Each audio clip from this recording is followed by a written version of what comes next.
Nakakuha ko dito ng energy kung saan maaaring merong mensahe rito, this is a major arcana, kung saan maaaring may mensahe rito, no, na maghinay-hinay, yan, no, parang chonchoni, or parang slowly, na i-deal mo itong sitwasyon na to. So, parang dapat wag kang mag-rush or wag kang magmadali. Ganong klase ng energy. Why is that? See? Another major arcana. Justice. Okay? Bakit? Because this is something here na posibleng either magbigay ng balance or imbalance sa inyo. Yan o. Maaring magbalanse or hindi magbalanse sa inyo. Yan. So, alamin natin kung anong klaseng sitwasyon. Yeah, a lot of major arcanas right here lumalabas. Hangman energy, like, wait lang, teka lang, sandali lang. Yan, no? Why? Because it might make you feel uncomfortable. Yan. Ano nga bang nais nilang sabihin dito sa inyo? Ano kayang clarity ang i-reveal sa atin ngayon ng reading? But it looks like the universe is speaking right away sa atin, no? Mantakin mo, major arcanas agad lumabas, di ba? Let us see.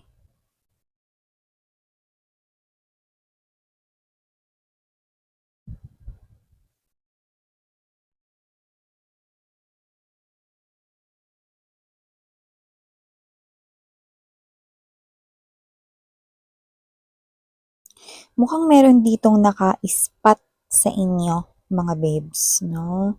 This person right here is nakikita ko na moving towards your way.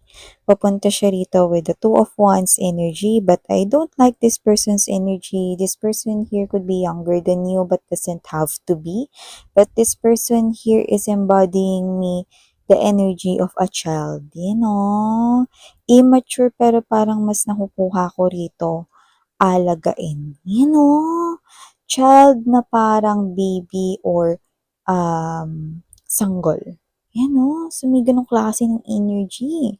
The Page of Coins in reverse right here, yun yung binibigay sa aking mensahe. So let me get more information about this sanggol or malasanggol na energy.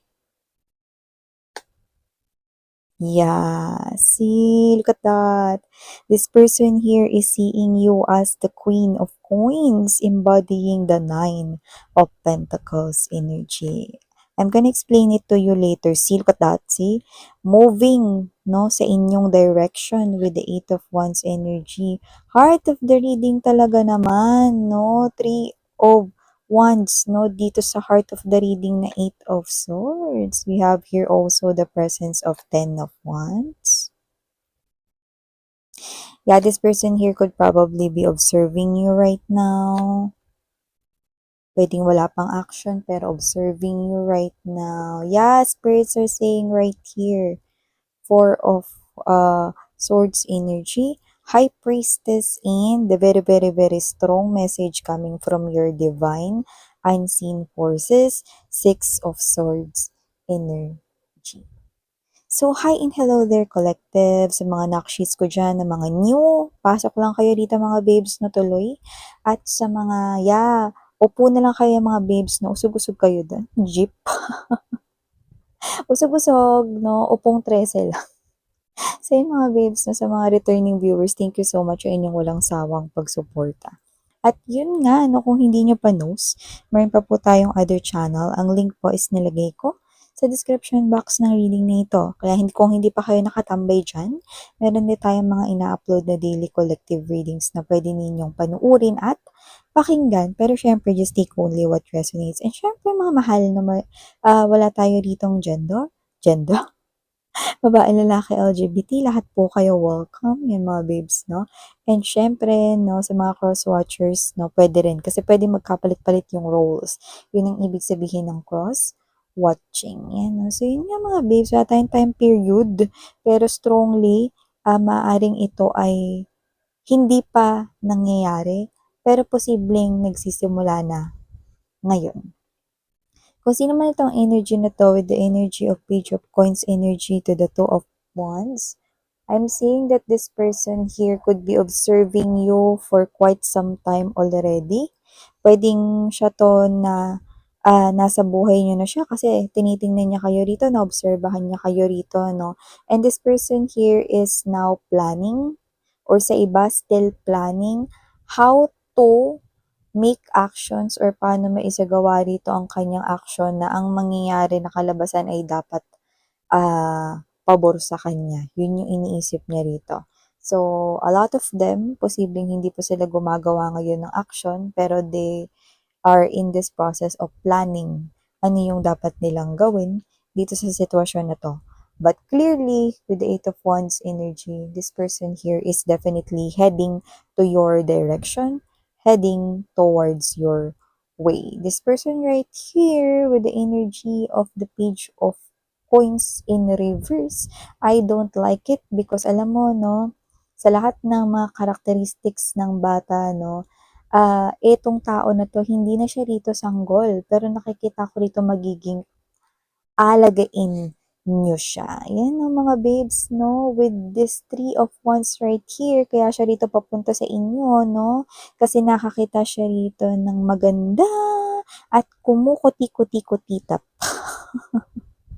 na future, 'no? Nakikita niya rito ang magandang buhay sa piling mo, 'no? Pero let me just get straight to the point. Yan mga babes, 'no?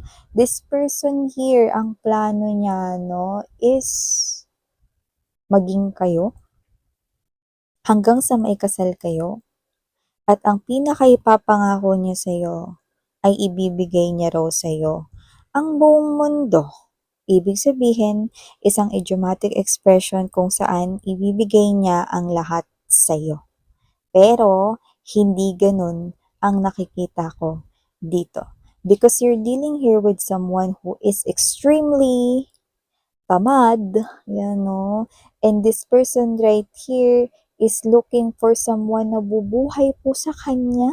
Yan o, hindi po partner ang hanap niya dito, kundi sugar mommy or sugar daddy na magbibigay dito ng lahat ng mga pangangailangan at mga gusto niya rito sa kanyang buhay. So, nakikita ko dito mga babes, no, that this person right here is gagawin kanya rito, no, na parang alalay, katulong, 'no, parang alam mo 'yun mga babes 'no, para ka ritong ituturing niya rito na kanyang wallet, ATM dito, 'no? Kasi nakikita ko rito that in the future with the Ten of Wands energy and there's this Five of Swords, a lot of pag-aaway dito, 'no, at magiging burden mo siya rito pero hindi mo siya basta-basta maiaalis sa buhay mo dahil kasal na kayo. Yes, if you allow this person here to step into your life, yun talaga yung goal niya, ang maikasal kayo rito because this person here is seeing you as the Queen of Coins to the Nine of Coins energy. Alam niya na masipag kayo pagdating sa trabaho, may ipon kayo, no, at meron kayong success sa kaperahan. Kaya alam niyang mabubuhay siya, no? So, kayo yung magpo-provide sa kanya. Kaya naman mga babes, isa lamang itong pain. Pain lamang yung sinabi niyang ibibigay at ihahandog niya sa inyo ang buong mundo. Aba, yung iba sa kanila 'no, meron dito ako nakikitang lumalabas na isang bata 'no. So, maaring ito ay may anak na, but yung iba sa kanila doesn't have to be na may anak na, pero yung iba yes 'no, see? Nagsama pa rito ng dagdag mga mahal 'no, may kasama pa siya ritong anak niya. So, isa rin yun sa palalamunin at pakakainin mo, bubuhayin mo, 'yan 'no. So, parang kayo 'tong mga babes 'no, na parang hindi kayo kaagad agad makakaalis dito sa sitwasyon na 'to 'no, dahil nakikita ko rito na ang goal niya is maikasal sa inyo. At alam naman natin na may proseso rito na pagdating sa divorce or annulment. And it's a long process right here, especially in the Philippines. So, nakikita ko dito mga babes, no, yeah, hindi ko nga alam kung okay na ba no, mga mahal, no, kung inaprobahan na ba, no, ng ating simbahan, no, ang diborsyo or annulment. So, whatever the case may be, it's a long process right here, no. Inaprobahan man yun or hindi, okay, this is what I see. This person here will say no if mag didiborsyo or maghihiwalay kayo someday. Hindi siya papayag dito. Hindi siya paperma kind of thing. So, nakikita ko dito na kung sino man tong energy na to, balak niya po kayo ritong ikulong sa kanya habang buhay. You know? May kita mo yung mukha niya araw-araw, no?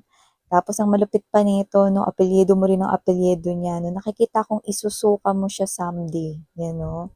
Pero hindi mo siya rito basta-basta maisusuka, yan, no? So, pasintabi sa mga kumakain, yan mga babes, no? Palamunin po siya, tamad, at saka yung iba meron pa ritong daladalang anak at dagdag palamunin, you know.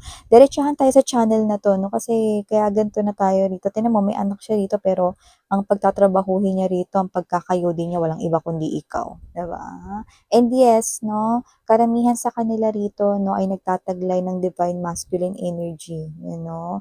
Pero, mas lumalabas dito mga babes, no, na sila yung klase ng energyng tamad. Yan, no? So, wala tayong gender dito, ha? Ibig lamang sabihin nito, kaya na rin naman buhayin yung sarili niya, pero dahil tamad siya, okay? Yan. Aasa siya sa inyo. Yun, no? So, nakikita ko rito, no, na ang inyong future ay punong-puno ng pag-aaway kapag hindi mo naibigay ang kanyang gusto na may kinalaman sa pera. Hingi naman ako. Bibili lang ako ng bagong cellphone. Aba, magbanat ka ng buto yan mga babes, no? At kung may trabaho man ito, no, a-absent siya kung kailan niya lang gusto na pumasok, papasok siya. Pag gusto niyang umabsent, tinatamad siya, hindi siya papasok. Yan yung energy niya. Bago pa lang maging kayo niyan, ganyan na siya. You know? So, whether kilala mo na siya rito, no, or hindi pa, ganyan yung nakikita ko na approach niya sa kanyang everyday life, no? Pag ayaw niyang kumilos, ayaw niya. You know? Meron pa nga rito situation kung saan posibleng iniwan niya lang yung pinagkainan niya sa lababo tapos yung nanay niya pa yung naghugas, 'di ba? Siya yung kumain, siya yung gumamit ng plato pero iba yung naghugas. Aba, teka. Tamad yan, hindi mo yun maaasahan sa gawaing bahay. Kahit ikaw pa yung kumayod dito, mahal na, hindi mo yun maaasahan sa gawaing bahay. So, nakikita ko dito that with the Knight of Wands energy, this person here, effort siya sa umpisa kasi nga kailangan niya rito na makuha ang loob ninyo. Meron siya ritong kakayanan na magsabi ng mga flowery words, kaya ingat kayo doon, no? At nakikita ko rito, no, na kayo yung klase ng energy maalaga talaga, maintindihin, no? Nakikita niyo yung stability sa inyo. Meron kasi kayo ritong parang energy ng success. So, kung feeling mo successful ka na ngayon, mas may iaangat ka pa in the future. Yung iba naman na feeling ninyo okay naman kayo ngayon sa inyong kaperahan, mas gaganda pa yan in the future. And siya, napansin niya yung energy nyo na yun. Alam niya na meron kayo ritong success. Plus, feeling niya talaga rito, naka-jackpot siya sa inyo, no? Parang, ang swerte niya, no? Na natagpuan niya kayo rito. No? Pero ulitin ko lang, walang love sa energy niya. Okay? Siya swerte, natagpuan niya kayo. Pero pag tinanggap niyo siya, nakikita ko rito, kayo rito ang mamalasin. No? Dahil tinanggap niyo siya. Dahil isa siya rito malaking malas. Yan. So, nakikita ko rito, no, that your spirits and angel guides right here are giving you this big message, a big warning right here. Not to rush, okay?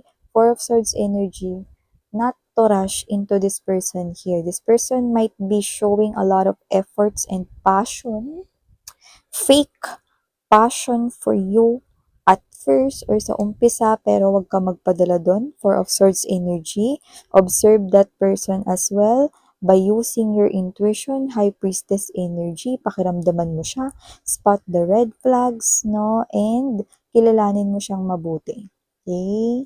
May mga mapapansin kang red flag sa kanya habang nililigawan ka niya or habang kinukuha niya yung loob mo. Wala tayong gender dito. Okay? At yun yung magbibigay sa'yo ng hudyat at signals, no, na siya ay hindi mo dapat patuloyin sa buhay mo. Six of Swords energy, when you already spot those red flags, spirits, and your angels, guides, and your ancestors, yes, even your ancestors right here wants you to move away. This instant, palayo dito sa tao na to dahil nakikita ko rito that this will be troublesome in the future and this person here will cause a lot of burden sa inyo. Yan o, kahit sa mismong pagpabili lang talaga ng papabili ka lang talaga rito ng sangkap or kung ano man sa tindahan, hindi niya rin yun magagawa 'no, tamad nga siya, eh. Hindi mo siya mauutusan dito, 'no, see? In short, sa umpisa 'no, dahil meron siya ritong gusto, eh, mabait siya, magalang siya, mahal ka niya kunwari 'no, pero sabi ko sa inyo walang love. I'm not seeing any love right here, look at that. No cups, see? There's no cups right here. Okay? But this is a player. Someone who's very tricky. Five of Swords energy in the Knight of Wands. Nagsama pa talaga.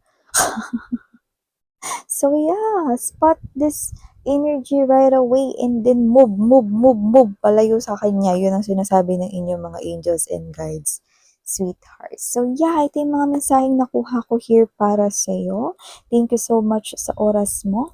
And again, I'm Yan, Sarang Heyo, Love and Light. Ani.